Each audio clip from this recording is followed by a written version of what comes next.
combinación de los dos anteriores para poder extraer una información nueva.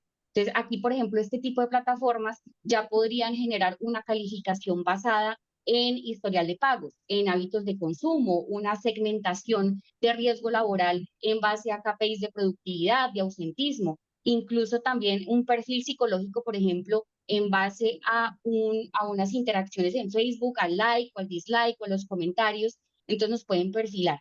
Y eso ya serían los datos derivados, que justamente es una combinación de los dos anteriores y que permite entonces ir un poco más allá en la segmentación, perfilamiento y en la cognición de ese titular.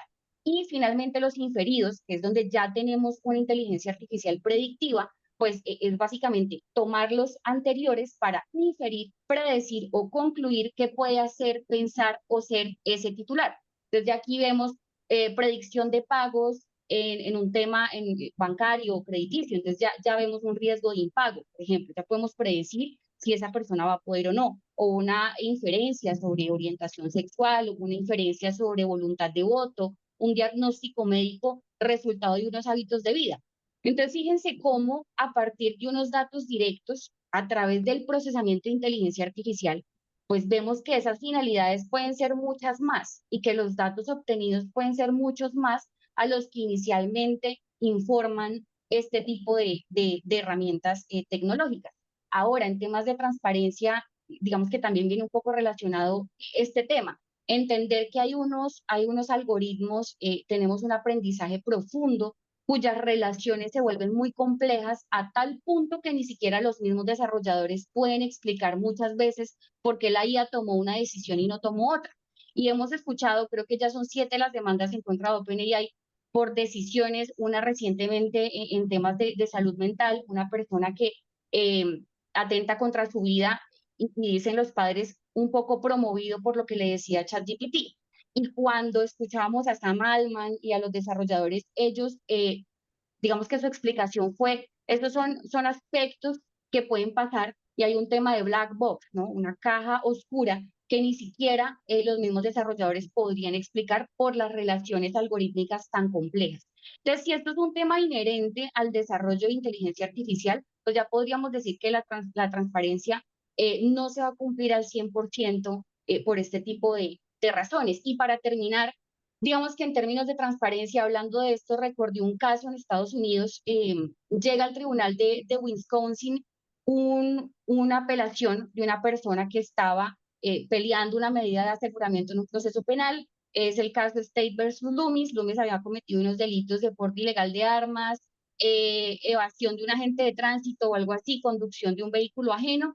Y digamos que se dio todo el análisis de primera instancia y le impusieron una medida de aseguramiento con base en una herramienta de inteligencia artificial que se llama Compass, que es un software para poder predecir el nivel de reincidencia de una persona. Entonces, se toma usando como apoyo esta IA, eh, el, el, la persona judicializada interpone el recurso de apelación diciendo, mire, yo realmente desconozco cómo esta IA está tomando la decisión, no es transparente, no me indicaron cómo funciona, no conozco las motivaciones de la inteligencia artificial, me parece que no es el mecanismo más adecuado para definirlo, aparte históricamente ha tenido un sesgo sobre los hombres, ha decidido sobre medidas de aseguramiento, digamos, más en casos de hombres que mujeres, y lo que resuelven es confirmar la medida de aseguramiento e indicar que si bien el tema de algoritmo hace parte de un secreto de empresa, porque aparte es privado, está protegido bajo derechos de autor, pues él sí supo cuáles eran los datos que se habían utilizado, porque eran los del expediente y los que él había contestado en las diferentes entrevistas,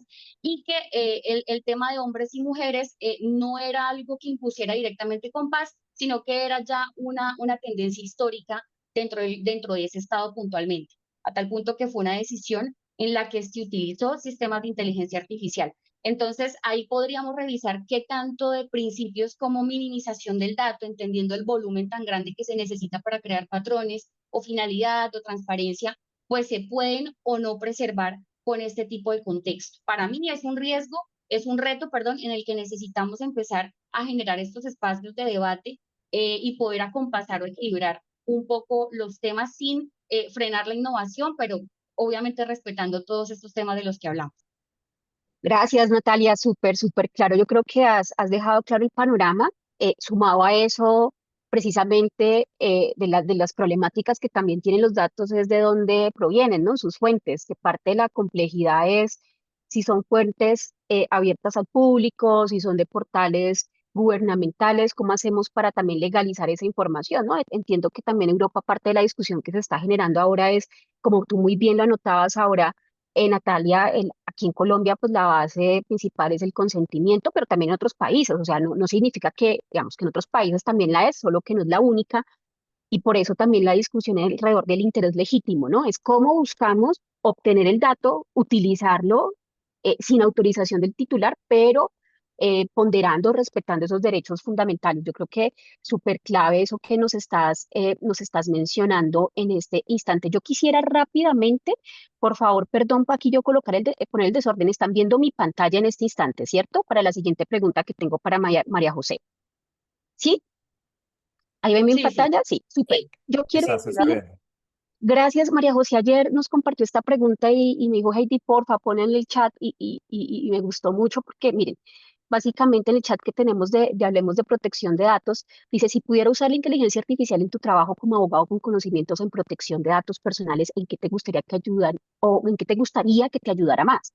Entonces, fíjense que hay varias respuestas, principalmente en analizar riesgos y detectar posibles incumplimientos, en automatizar tareas repetitivas, en redactar políticas o documentos de cumplimiento, en capacitar equipos em, en materia de protección de datos personales. Yo tengo ahí una pregunta para ti, María José, a partir de esa respuesta que nos dieron las personas y es, desde protección de datos, digamos, desde todo lo que nos convoca el día de hoy, es posible que la inteligencia artificial pueda, digamos, cómo la podemos estructurar para que sea una herramienta de fortalecimiento de cumplimiento normativo, ¿no? O realmente estaríamos también frente a un tema de riesgo de la privacidad o los derechos fundamentales y cómo, digamos, de una otra manera sí nos puede servir para lo que la gente lo quiere. Fíjate que cuando yo respondí, por ejemplo, esa encuesta, yo sí sentí como que la misma pregunta me llevaba como, wow, esto yo lo puedo usar para esto, o sea, ¿cómo crees que ahí se puede articular esas visiones como herramienta de apoyo, pero siempre y cuando siendo respetuosa también de esos derechos? Sí, muy buena pregunta. Incluso yo pensé que muchos no iban a escoger la opción de que sirviera para ayudarlos en sus labores, tal vez de oficial o de protección de datos, porque la inteligencia artificial incluso ha sido muy satanizada en ciertos sectores. Es muy chévere ver que, pues, nosotros desde este rol también vemos un potencial en ella, de manera, pues, de que la usemos de manera ética. En efecto, yo considero que la inteligencia artificial tiene un enorme potencial para fortalecer el cumplimiento normativo en materia de protección de datos personales. Hoy en día, por ejemplo, los oficiales o delegados de protección de datos enfrentan un reto muy grande en poder gestionar esos grandes volúmenes de información, los múltiples sistemas que están utilizando las personas y las empresas para poder empezar a analizarlos y sobre todo esa presión regulatoria que hoy existe, porque sí, es cierto, en Colombia estamos, digamos, en ese proceso y demás, pero muchos de ellos trabajan para multinacionales, para empresas grandes, para empresas que están incluso asociadas con normativas de la Unión Europea y que tienen que prácticamente cumplir con un estricto régimen que ya se le está exigiendo con el uso de inteligencia artificial y el uso también de todo tema tecnológico. Entonces, en este escenario, la inteligencia artificial en efecto puede convertirse en un aliado estratégico porque puede ayudar a identificar, por ejemplo, patrones de riesgo, automatizar auditorías internas, detectar posibles fugas o anomalías en los sistemas, en el tratamiento de datos y sobre todo monitorear el cumplimiento de políticas internas de privacidad de manera continua. Todo eso también, por lo menos los profesionales en materia de ciberseguridad, ya estamos también empezando a ver cómo la inteligencia artificial nos puede ayudar en ciberseguridad, así como ayuda a los ciberdelincuentes a crear ciertos nuevos delitos o nuevas formas de estafar, de tomar datos, asimismo nos puede ayudar para hacer el bien, por así decirlo.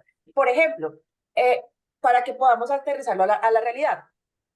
Algunos sistemas utilizan algoritmos de aprendizaje automático para poder revisar los contratos, para poder hacer por lo menos un registro de tratamiento y también las cláusulas de consentimiento que utilizan muchos de los titulares. También ayuda a detectar inconsistencias frente a la normativa y frente a las actividades que está realizando la empresa. Si estamos bien frente a la normativa europea, si estamos bien frente a la normativa colombiana, normativa tal vez en México o en el país en que nosotros nos encontremos. Pero ¿cómo podemos lograr esto? Lo podemos lograr de manera ética. Así como nosotros incitamos a los abogados a utilizar de manera ética la inteligencia artificial para sus labores, para el análisis de sentencias, para el análisis de demandas, para la elaboración de las mismas, lo mismo lo puede hacer el delegado o el oficial de protección de datos personales. Si nosotros no tenemos una formación más allá de la simple teoría de qué es la inteligencia artificial, si nosotros no tenemos una formación también un poco más crítica frente a cómo podemos implementarlas, pues es ahí donde vamos a caer en los errores, es ahí donde vamos a caer en las fallas y también en donde vamos a perjudicar de pronto a la empresa en la que nosotros estemos laborando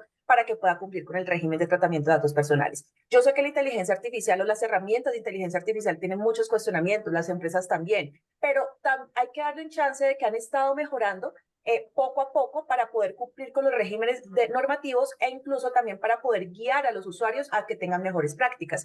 Por esa razón, aquellas personas que estén interesadas en poder utilizar las herramientas de inteligencia artificial en sus funciones de delegados o de protección de datos, sí es posible hacerlo, sí es posible hacerlo de una forma segura, sí es posible hacerlo de una forma ética y sobre todo que nos ayude a cumplir con esas normativas que cada país o que cada sector nos está exigiendo, siempre y cuando haya una formación mucho más crítica, mucho más ética, mucho más ilustrativa de lo que la inteligencia artificial puede hacer, por ejemplo, para evaluar patrones de riesgo, para automatizar todo el tema de las conductas de los empleados en materia de protección de datos y sobre todo también para la formación de los empleados para que puedan proteger la información de las empresas y de las organizaciones de las cuales nosotros estamos apoyando esta labor tan importante.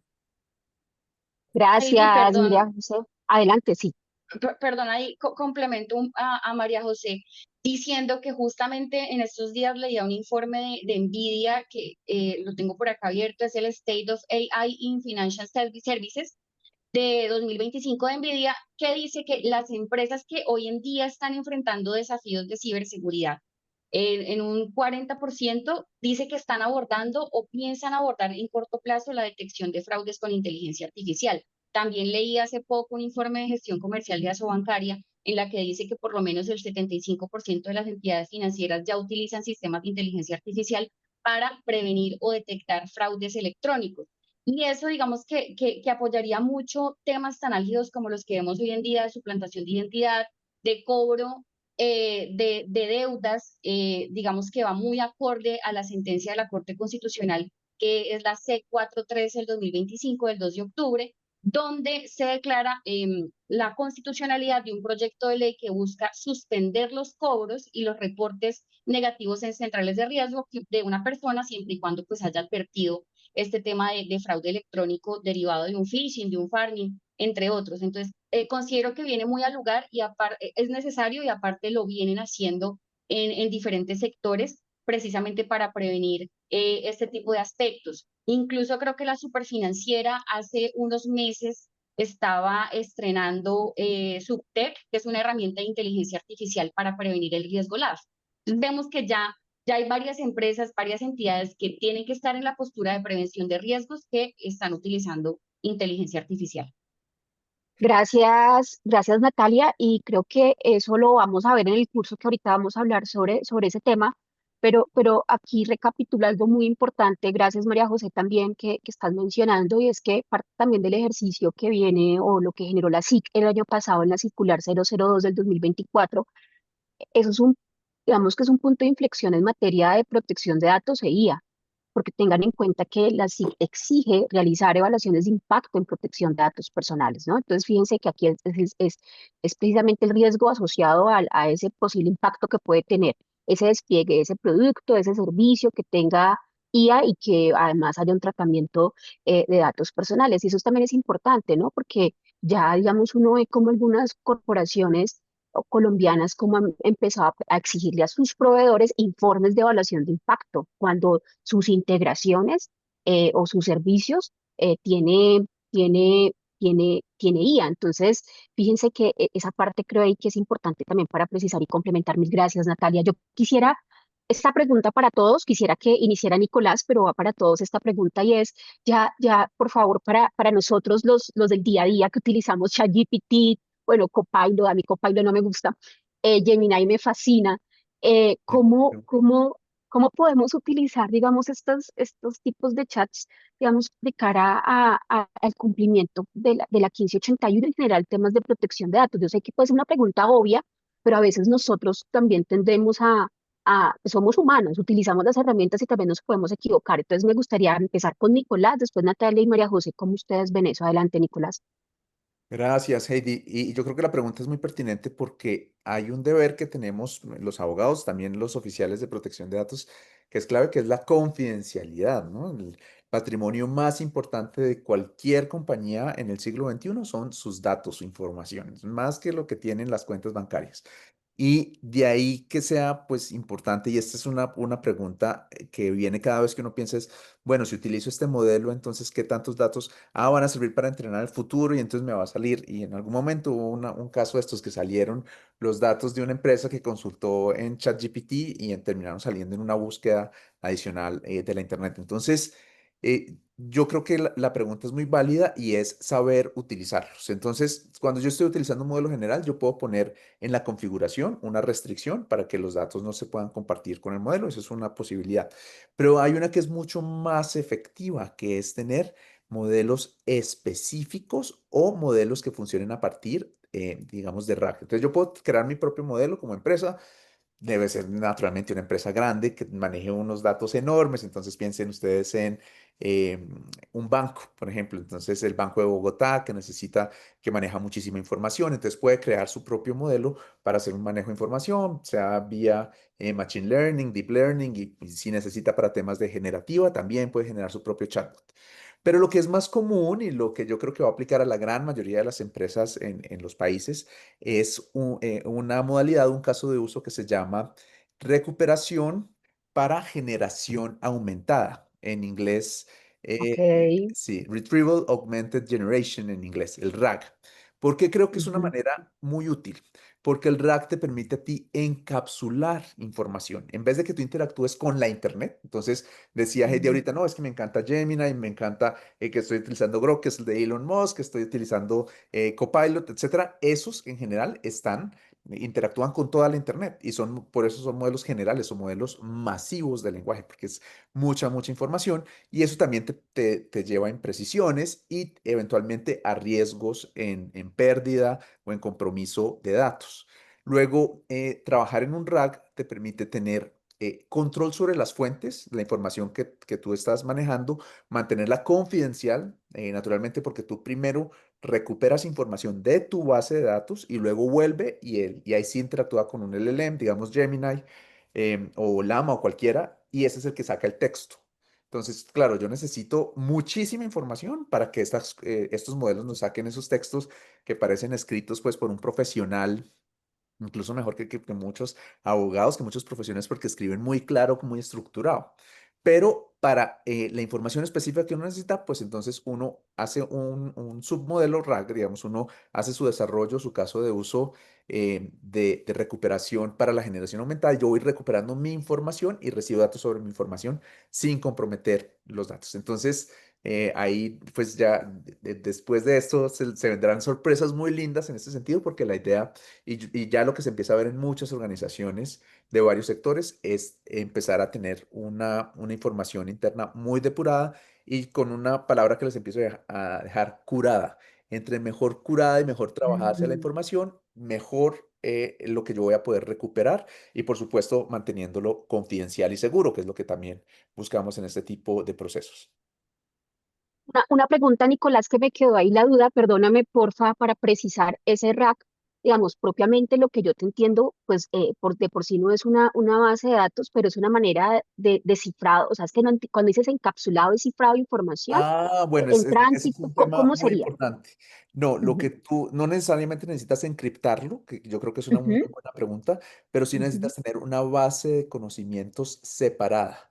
Es decir, ujú, lo que decíamos que si yo empiezo a interactuar con los modelos y le empiezo a poner toda mi información a un ujú, GPT o a cualquiera de los que están en el mercado, pues esto ujú. empieza a interactuar eventualmente con la Internet. Cuando yo la tengo Entrenarse. Ujú. separado, no voy a interactuar con la Ok, Internet, ya voy a entendí. interactuar con mi base de conocimiento específica. Por eso, digamos, eso es como si yo eh, la, la, la pongo en una jaulita, en una caja especial, de donde yo voy a recibir, a recuperar información y la mantengo naturalmente más confidencial. Esa es como Gracias, no, la ventaja en súper. cuanto a manejo de datos. Súper claro y yo creo que ahí también se vienen, se conectan con otros programas, por ejemplo, el tema de gobernanza del dato, porque para hacer eso también tienes que tener muy claro qué datos tienes en tu empresa. Bueno, no, súper Exactamente. bien. Gracias, Nicolás. Bueno, Natalia o María José, no sé si quisieran complementar. Bueno, pues yo conozco y digamos que utilizo unos tips que me gustaría igual compartirlos con todos para efectos de equilibrar ambas cosas, como decíamos antes, y es, por ejemplo, evitar utilizar cuentas personales. Ya incluso los manuales de uso de varias herramientas de inteligencia artificial que han de alguna manera priorizado estos temas dicen, bueno, si usted quiere tener más seguridad o más certeza, pues evite utilizar cuentas personales. Entonces hay unas versiones de las herramientas de inteligencia artificial que son empresariales o privadas, como ChatGPT Enterprise, Gemini for Workspace o Copilot for Business, que de alguna manera en sus términos y condiciones y dentro de los manuales indican que es un espacio privado donde no se utilizan los datos para el entrenamiento de modelos. También hay opciones dentro de las herramientas para desactivar, ¿no? Digamos como el entrenamiento o la mejora de servicio en base a los datos que demos. Muy útil también por ejemplo, desactivar el guardado del historial si no es estrictamente necesario, que hay herramientas de inteligencia artificial que permiten o tener memoria o poderla desactivar. Y obviamente lo que ya hemos dicho a nivel general en otros espacios, el tema de anonimización de información o utilización de placeholders o etiquetas también es bastante útil en este sentido. Entonces, digamos que es importante lo que decía Nico, descifrar la información o los documentos o bases de datos antes de compartirlo, también puede ser muy funcional. Y hay otras opciones de configuración, el tema de retención de datos, por ejemplo, el tema de la memoria, el tema de indicarle a la inteligencia artificial directamente que no le damos permiso para el entrenamiento de los datos puede ser útil.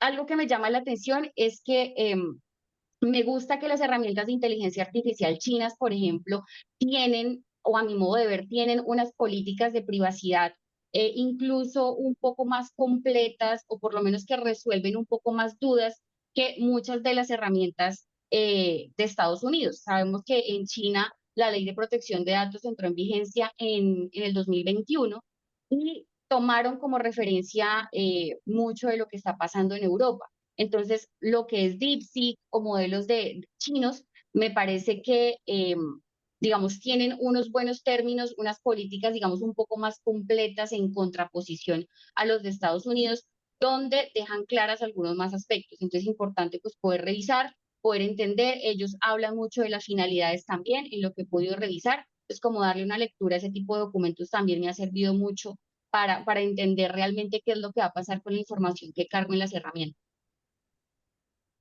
Para complementar ahí a mis colegas, digamos que es muy importante entender que en efecto sí, se critica mucho el tema del uso de inteligencia artificial porque no se tiene de un modo u otro un grado de control humano, pero nosotros como usuarios sí tenemos una responsabilidad y siempre vamos a tener por lo menos un porcentaje del control de la información que nosotros estemos procesando.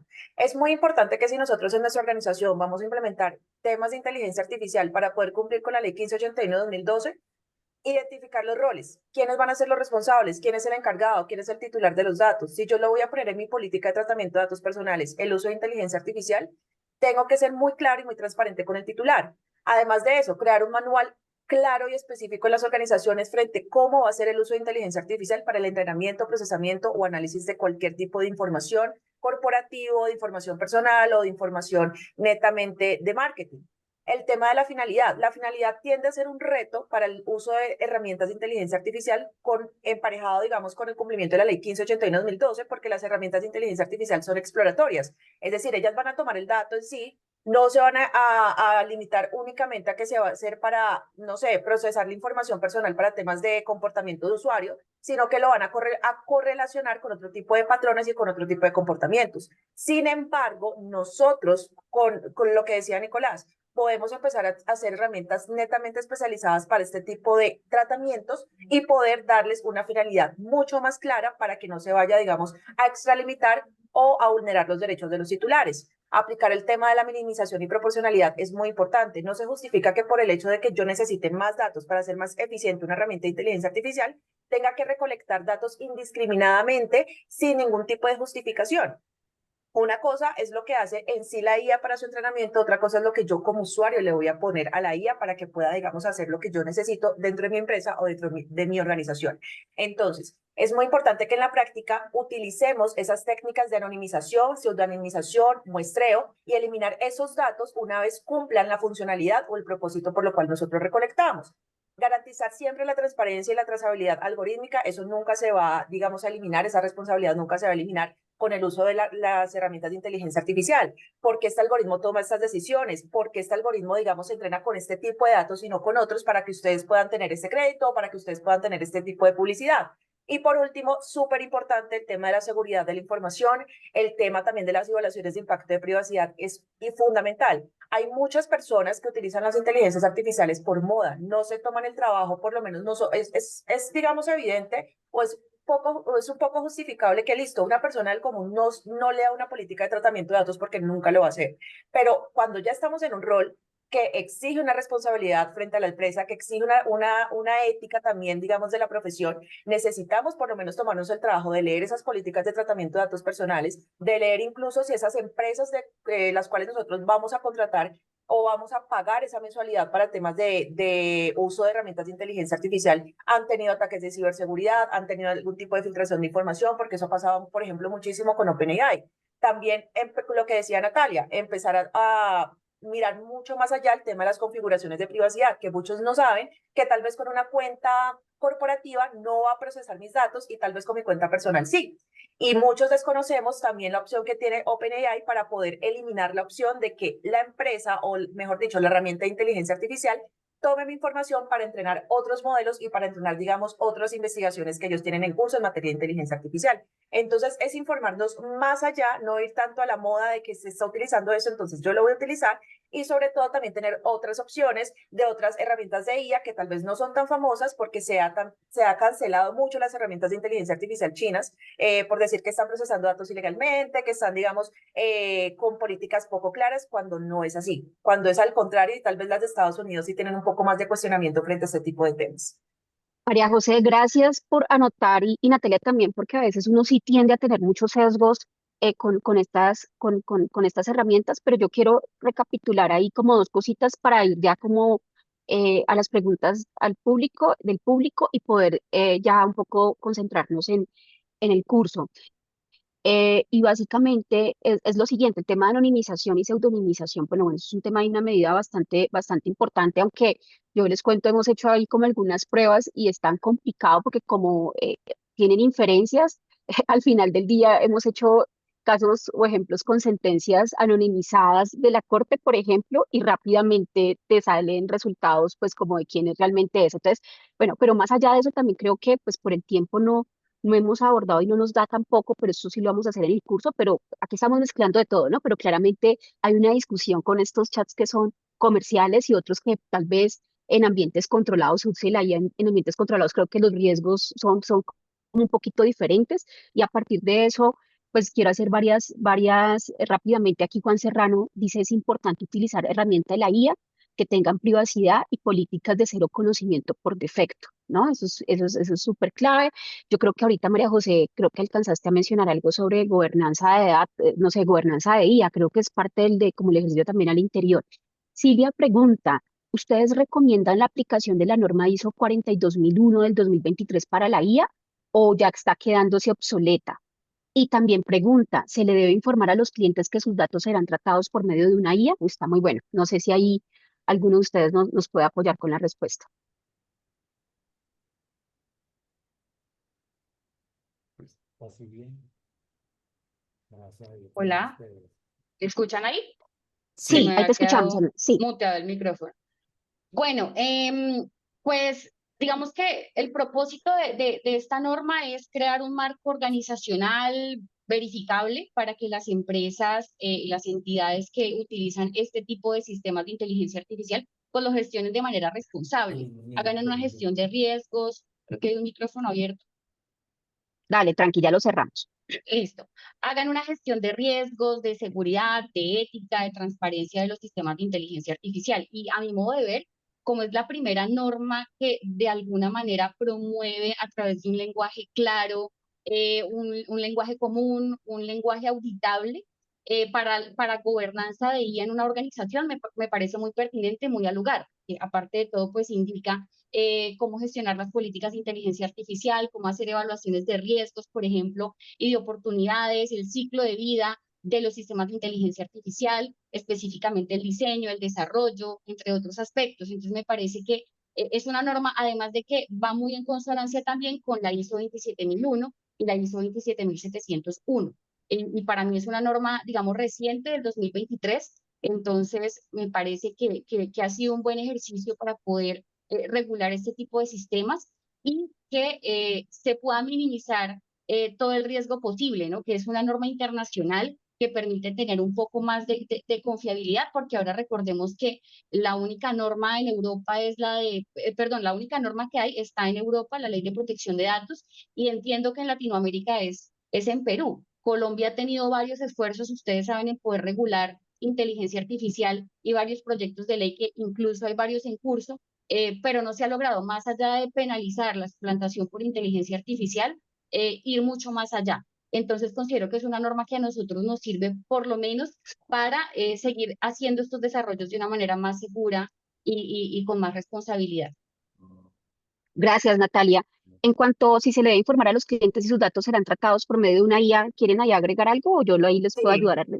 Sí, dale, María José. No, incluso para complementar lo que decía Natalia, esta norma en efecto no está obsoleta, incluso está en su versión más reciente y está ayudando muchísimo también para establecer los lineamientos en materia de gobernanza de inteligencia artificial y todo lo que tiene que ver también con la ética de la IA. Frente a que si se le debe informar a los clientes que sus datos serán tratados por medio de una inteligencia artificial, sí, se debe informar, porque es un tratamiento que se le está dando por un medio tecnológico. Eso también viene muy relacionado con temas de cumplimiento en materia de la ley 1589-2012. Yo le tengo que informar a todos los titulares de la información, a todos mis clientes, a todos mis usuarios, bajo qué estándares, bajo qué tipo de herramientas estoy procesando su información. Entonces, es una obligación que se tiene, incluso por eso es que ha sido sancionado Meta cuando recién empezó, digamos, como este boom de inteligencia artificial, porque estaba procesando nuestros datos con herramientas de inteligencia artificial y no lo estaba publicando en la política de tratamiento de datos personales. Esa fue, digamos, como una de las sanciones que se dio cuando recién salió OpenAI, cuando recién salió todo este boom.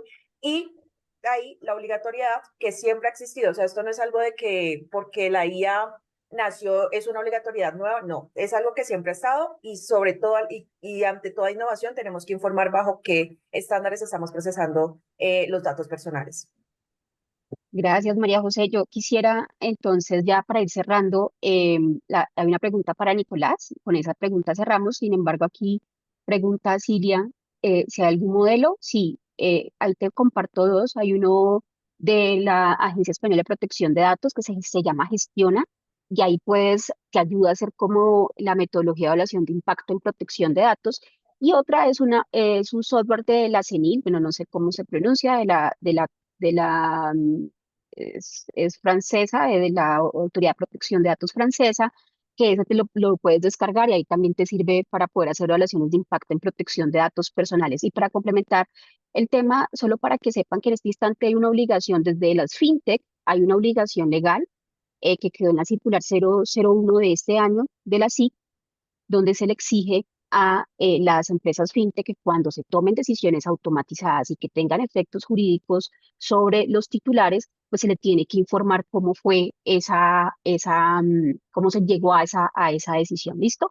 Es para que lo tengamos en cuenta. Bueno, pregunta de Verónica Nicolás, mira lo que nos dice Verónica, dice respecto a lo nombrado por Nicolás del RAC, me queda una inquietud. Si la base de información del RAC es lo que yo le incluya y estará encapsulada.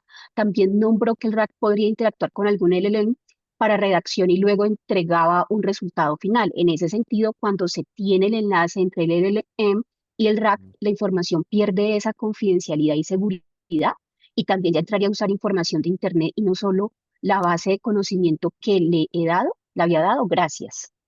No, la pregunta es buenísima. Vengan y les comparto pantalla un segundito Buenísimo. porque yo creo que es Adelante.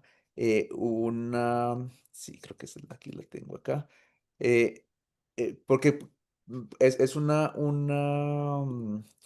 noción que uno puede tener fácilmente al mirar estos asuntos. Entonces, acá, la primera que encontré en internet mientras estábamos hablando es esta. para que la vean a ustedes. Así funciona el RAG y para que vean cuál es la relación entre el RAG y el LLM. Entonces, espero que aquí se esté viendo este esquemita. Entonces, Sí. retrieval es recuperación y generación aumentada. Yo aumento mi generación en la medida que puedo interactuar con esto. Entonces, yo armo esto, digamos, para mi empresa. Quiero hacer un RAG. Que el RAG es mucho menos complicado en términos de desarrollo que un entrenamiento o un subentrenamiento de modelo. Entonces, lo que yo hago es que tengo una base de datos donde le hago esta pregunta, el Retrieval Query. Entonces, acá tenemos un motor de inferencia donde empieza a llegar específicamente a los textos que yo tengo. Entonces, PDF, Word, lo que sea, lo que yo tenga como base, yo lo subo y luego es que empieza a trabajar con la inteligencia artificial, que es el LLM, para darme una respuesta. Pero fíjense que el motor de inferencia no está interactuando, mejor dicho, los documentos de base no están interactuando directamente con la IA, sino están con un motor de inferencia y luego si es que va al LLM. Entonces ya la respuesta yo la tengo después. Entonces el LLM en realidad lo que está haciendo es me ayuda a traducir esto como a lenguaje natural, el procesamiento del lenguaje natural, pero no se está comprometiendo la integridad de la información en la medida en que no pasa directamente, si fueran los textos directamente a la IA, al LLM, ahí uno podría hablar del riesgo, que es lo que hace pues cuando uno le pone la información directamente al LLM. Acá no, acá uno lo está intermediando con el sistema de RAG, que lo que hace es evitar precisamente que entre a la Internet, digamos, como un todo. Esa sería como la respuesta. No sé si ahí queda claro para Verónica. Gracias, Nicolás. Yo la verdad que fue como más ilusionada, porfa, porque es que está súper interesante esto. Yo creo que sí, técnicamente como abogados deberíamos de entender esto, de verdad que sí. Yo quisiera ya arrancar con, y me voy acá, perdón, comparto de una vez el brochure del curso, Nicolás, y me gustaría escucharte a ti rápidamente, a Natalia también y a María José, que nos cuenten un poco sobre el curso, o sea, que podamos, digamos que las personas que están acá puedan de pronto, si eventualmente están interesadas, que se han encontrado en el curso. Si esto que nos acabas de decir que me pareció una genialidad, oye, yo creo que es bastante básico la estructura, pero no te imaginas cómo las implicaciones, Nicolás, de lo que uno puede entender como abogado de cómo, digamos, qué hardware o qué software funciona y cómo se transmiten los datos. Yo creo que en términos de cumplimiento es realmente muy importante. Entonces, pues adelante, te escucho, Nicolás. Pues mira, Heidi y todos, pues la razón por la que nosotros queríamos hacer este curso es porque hay mucha formación sobre inteligencia artificial ahorita en el mercado. Y me hablan de IA para abogados, pero no se están metiendo específicamente con las áreas de especialidad o las áreas de nicho. Y vimos que ahí sí era muy importante y que Escuela de Privacidad también asumiera este liderazgo que ya tiene de trabajar durante mucho tiempo con temas de protección de datos y hacer y pensar en cosas que fueran útiles para el profesional en esta materia. Entonces, por supuesto, pueden haber temas para abogados y demás que los podemos tratar tangencialmente, pero la idea es que todo esté orientado para que sea, primero, muy práctico y segundo, que sea muy orientado a las necesidades concretas que tienen. Entonces, por eso, pues están Heidi, están Natalia, está María José, que son personas que trabajan, que viven su día a día en estos temas y, por supuesto, sin perder la lógica de lo general. Cuando yo empecé a tomar y a dar también, lo confieso, estos cursos sobre inteligencia artificial, pues uno hablaba de manera muy amplia y de manera como un poco más gaseosa, de bueno, qué es esto y para dónde va y un poco más desde una visión futurista, filosófica, pero la idea ya es bajarlo. O sea, nos dimos cuenta que el 2023 esto ya es parte de nuestra vida, es una herramienta con la que pues muchas personas hacen muchísimas cosas, desde psicólogo, lista de compras, consultas de la empresa, entonces queríamos bajarlo en ese sentido. Entonces por supuesto, debe haber un elemento teórico, sobre todo para ponernos todos en el mismo nivel, pero el enfoque es sobre todo práctico. Y el primer módulo, que es el que yo los voy a acompañar, es por qué le sirve la inteligencia artificial a los abogados y a los oficiales de datos. Entonces es entrar un poco en cómo funciona esto, darle un contexto, porque si no entendemos las bases, pues por ejemplo podemos tener discusiones como las que teníamos con Verónica.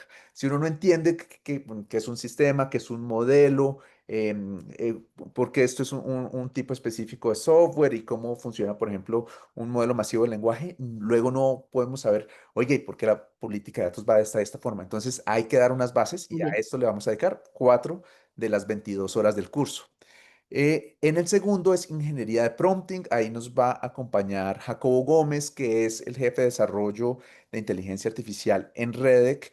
Y él fue de las primeras personas que empezó ya desde hace 3 años, digamos, antes del boom de la inteligencia artificial generativa, ya empezó a trabajar en estos temas, en el asunto del prompting y cómo tener unas buenas instrucciones es la primera parte del algoritmo.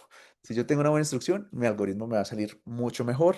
Entonces es dejar unas competencias prácticas muy específicas, esquematizadas y que ustedes puedan replicar en todo el resto de las cosas que se están trabajando.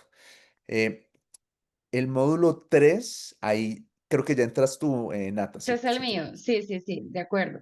No, ese es el mío y es IA práctica. O sea, la idea es poder utilizar herramientas de inteligencia artificial, varias de ellas gratuitas, otras low cost, para poder hacer gestión jurídica dentro del rol de oficial de protección de datos o de abogado que se dedica a asesorar en estos temas. La idea es tener 4 horas de sesión donde con nuestro computador celular podamos implementar el uso de herramientas de inteligencia artificial y ver cómo podemos elaborar y revisar los textos legales, políticas, contratos, acuerdos, cuáles herramientas sí, cuáles no, cómo podemos generar o cómo podemos concientizar al responsable o cómo podemos hacer una capacitación más rápido con herramientas de inteligencia artificial generativa. Entonces, este es, digamos, como el módulo donde empezamos a experimentar el curso de una manera muchísimo más práctica, porque un diferenciador de este curso es esto, ¿no? Lograr que a través de la práctica tengamos unos resultados finales que podamos implementar en nuestro ejercicio o con nuestros clientes. Genial, mil gracias, Natalia. Implementación de la IA para revisión documental. Esta creo que es María José. Me No sé si es María corrigen. José o Miguel, No, creo que es Miguel. No, Sí, es Miguel Miguel, Martínez. Miguel, Miguel sí, sí. Martínez es un Miguel, qué profesor pena. y también es consultor de Redec y es profesor de inteligencia artificial en la Universidad de Externado, en la Facultad de Ciencia de Datos. Y él ha trabajado esto en muchos sectores, en muchos. El otro día me contaba que ya había tenido más de 2.000 alumnos. Y es cómo yo puedo empezar a mirar información de documentos y empezar a sacar a partir de algunas herramientas, pues cómo puedo mirar coherencia, cómo puedo mirar consistencia, fiabilidad. Entonces, y esto que son cosas clave que nos toca hacer. Ahora pues, tenemos tanta información que lo importante es saber cómo la filtramos y cómo podemos hacer revisión de documentos. Entonces, ahí el tema de revisión es fundamental. Y permite validar cómo nos va a servir el documento después. Y ahí creo que sigues tú, sí, gente. Sí, digamos que aquí está el tema de gestión de datos e IA. Ahí vamos a hablar un poco sobre las diferentes clasificaciones entre datos estructurados y no estructurados, los tipos de datos que mencionaba ahorita al inicio Natalia, datos proporcionados, inferidos, derivados, observados, pero también vamos a hablar muy rápidamente sobre el linaje de datos. Es supremamente importante tener claro las fuentes para que el día de mañana no tengamos inconveniente de dónde proviene ese dato y cuál es la legalidad del uso de ese dato y cuál es, digamos, que tengamos en cuenta que cada clasificación del dato, por lo menos en Colombia y también si estamos hablando eventualmente de datos sensibles, tienen unas reglas diferentes de tratamiento, de operativización, y ese es un poco el propósito que vamos a ver en este módulo. Adelante, María José, que creo que este sí eres tú. Ah, no, bueno, aquí hay un error, pero esa es María José. Adelante, María José. Sí, entonces yo.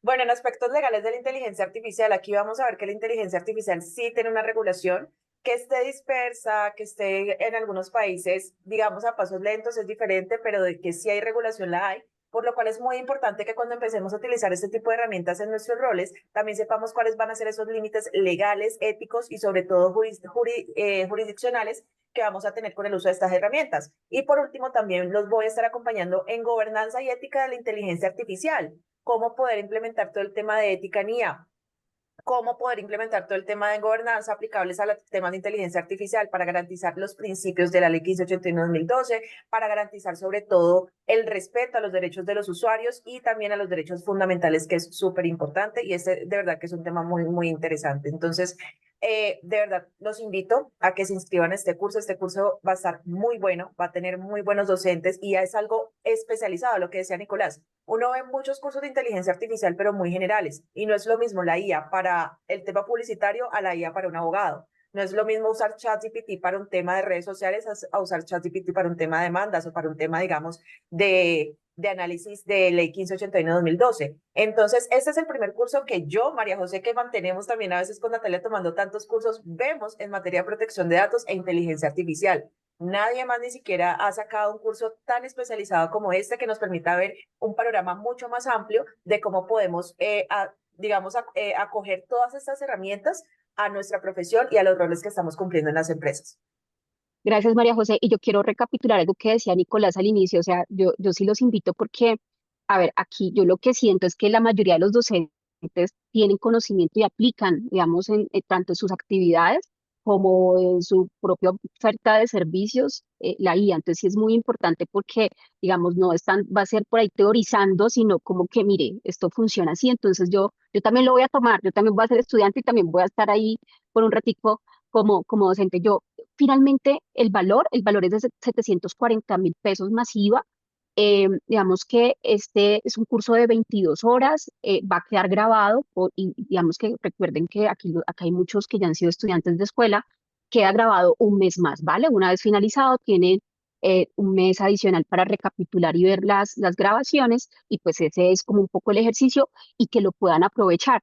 Yo no sé si Nicolás y Natalia y María José me están preguntando por interno, es que hay ingenieros acá que son también oficiales de protección de datos y me están diciendo, hey, es que vemos que solo para pregunta, ¿esto también sirve para los ingenieros? Porque pues están ingenieros expertos en seguridad informática, pero pues que su formación es muy desde datos. No sé, ahí Nicolás, ¿cómo lo ves Claro, tú? no te preocupes, sí, digamos, en mi equipo, así como Jacobo, hay desarrolladores, ingenieros, etcétera, y sí, la idea es que nosotros podamos dar una visión un poco interdisciplinaria. Por supuesto, como saben, protección de datos es un tema regulado, por lo cual pues es importante que tenga eso, pero la idea es dejarlo al alcance de todos. Las herramientas que describe Nata pues son pues claves para cualquier persona que esté trabajando en datos, entonces pues de hecho, es mucho más fácil para ustedes, amigos ingenieros, aprenderla que para los abogados. O sea, cuando decimos para abogados pueden reemplazarlo con para dummies, ¿no? De pronto sería una manera más fácil de